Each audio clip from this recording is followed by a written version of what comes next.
It's Friday, August 21st, and the time for your Barbados Today morning news update. Retiring Senate President Sir Richard Cheltenham has cleared the air over widespread speculation that he will be Barbados's next Chief Justice. The prominent legal luminary said he was not eligible to take up the post due to his age. Earlier this month, Sir Richard shocked lawmakers in the Senate when he announced his retirement from the upper chamber effective August 30th.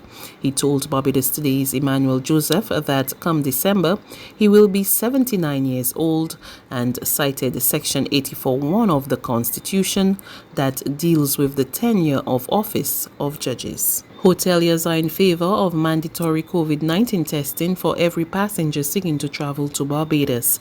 But in the meantime, their umbrella body, the Barbados Hotel and Tourism Organization, is fully supporting the Ministry of Health's enforcement of protocols by the COVID-19 Monitoring Unit.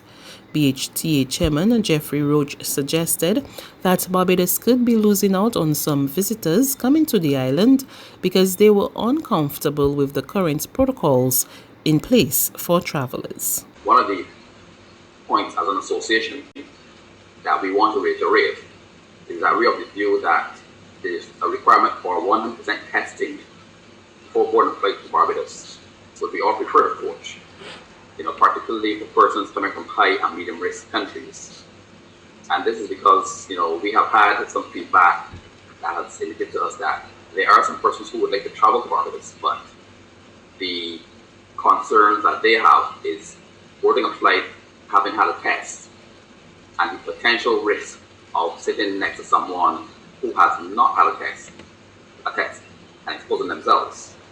So as an association, we want to reiterate that we would prefer to see a situation where there's 100% testing of all persons before boarding flights. Opposition leader Bishop Joseph Atherley is still hoping for signs of a resurgence of the Democratic Labour Party.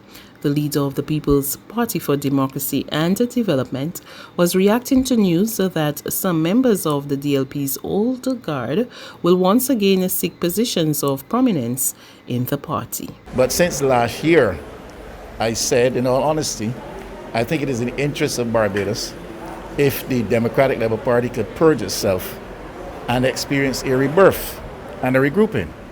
That is in the interest of Barbados. It is a party that has served the country for long years, decades. It has a legacy of contributing significantly to the development of Barbados, notwithstanding the queries and the scrutiny with respect to the last 10 years of administration, much of which is justified, some of which is exaggerated. Notwithstanding all of that, it has a role to play in the preservation, the furtherance, the maturation of democracy in Barbados. So I think it's a good thing if they can experience a resurgence, a rebirth, correct the ills that plague them as they see it and as the people see it, and show themselves a force again to be reckoned with in Barbados. I am objective enough to be of that opinion, even though I head the PDP. Corporate Barbados has been urged to pay closer attention to how it communicates with its employees and conducts performance assessments and reviews.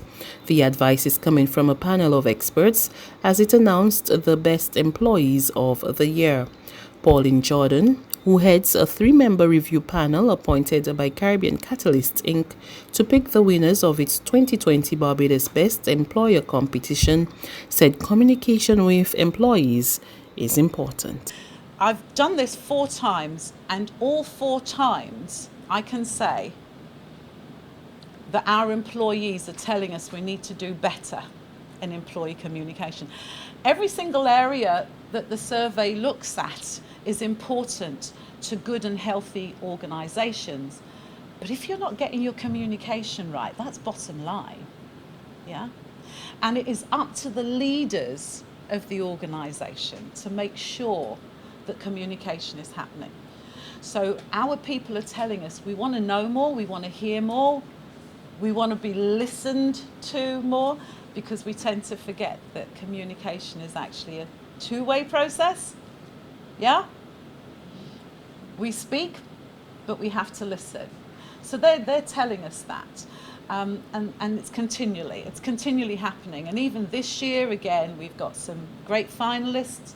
But again, you can do more work when it comes to communication. We have an excellent opportunity there for bringing things up.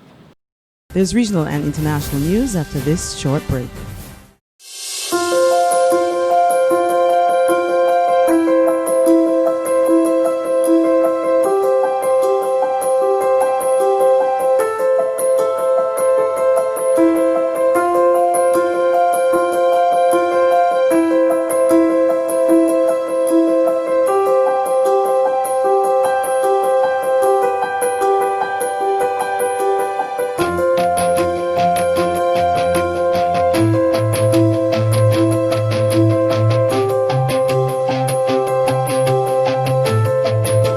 Barbados Today, news you can trust.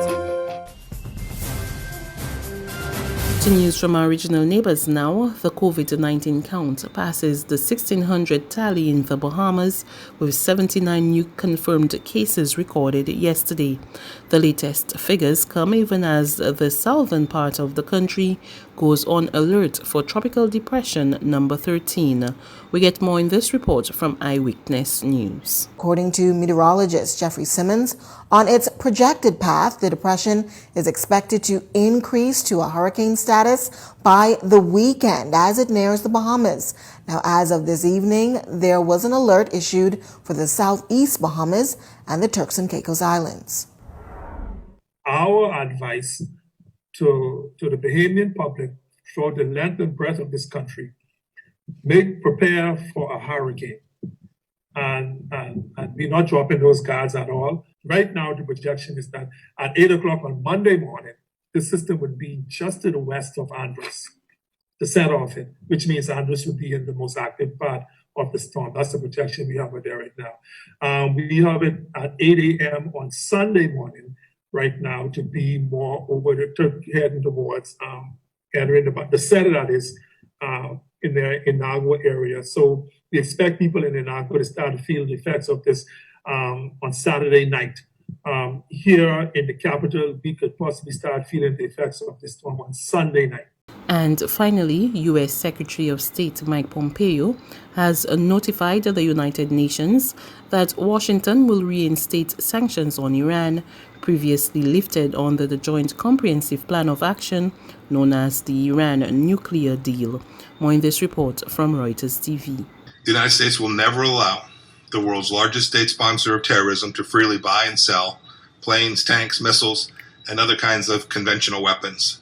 U.S. Secretary of State Mike Pompeo told reporters Thursday that the U.S. moved to restore all UN sanctions on Iran, saying Tehran violated a nuclear deal it struck with world powers in 2015, the same deal that Washington abandoned 2 years ago, arguing in part that its limitations on Iran's nuclear activities were inadequate.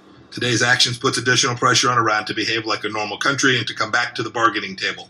The United States submitted a letter to the 15-member UN Security Council accusing Tehran of non-compliance, in theory starting a 30-day process that could lead to the snapback of UN sanctions.